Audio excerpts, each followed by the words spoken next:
Mr. Wolf for 5 minutes. Thank you, Mr. Speaker.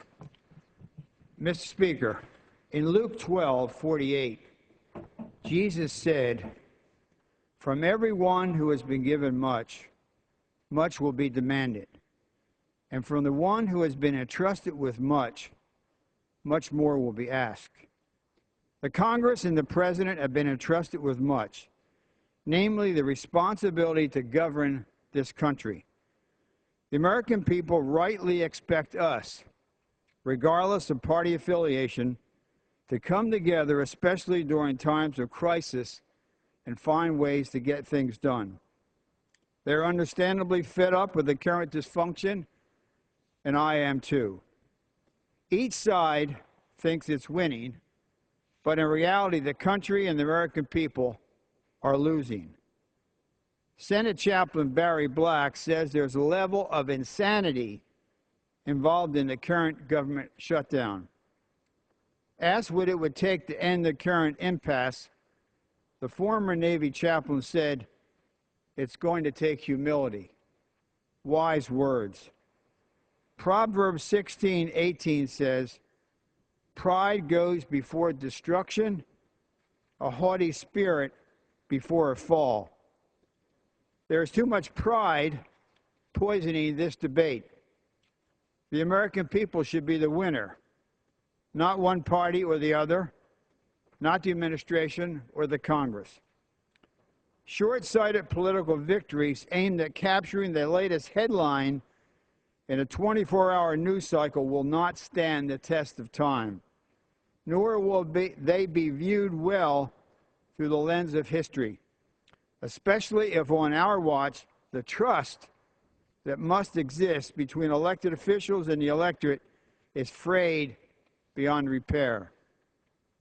For those of us who think Obamacare is a disaster, and that is a growing number of people in our country, its future will not be decided by shutting or opening of the government.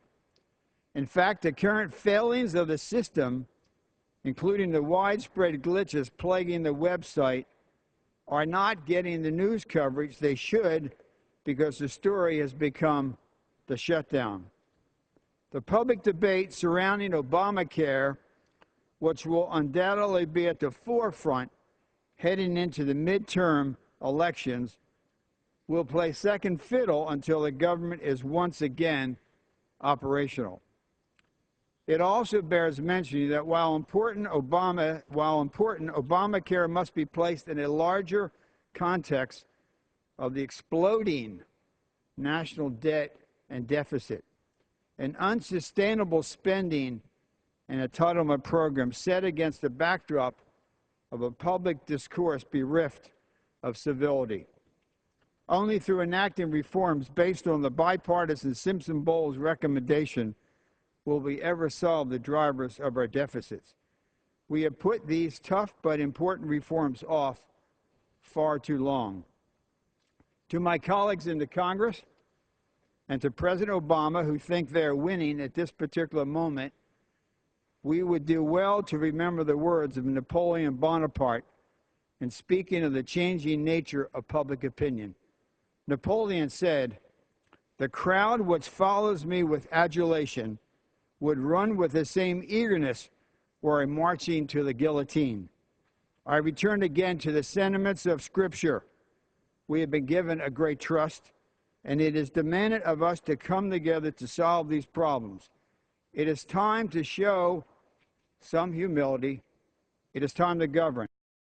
Back open, ensure we don't default on our debt, and then commit ourselves to curbing unsustainable entitlement spending. I yield back the balance of my time. The chair recognizes the gentleman from California, Mr. Barrow, for 5 minutes. Thank you, Mr. Speaker. Day number 14. Mr. Speaker, today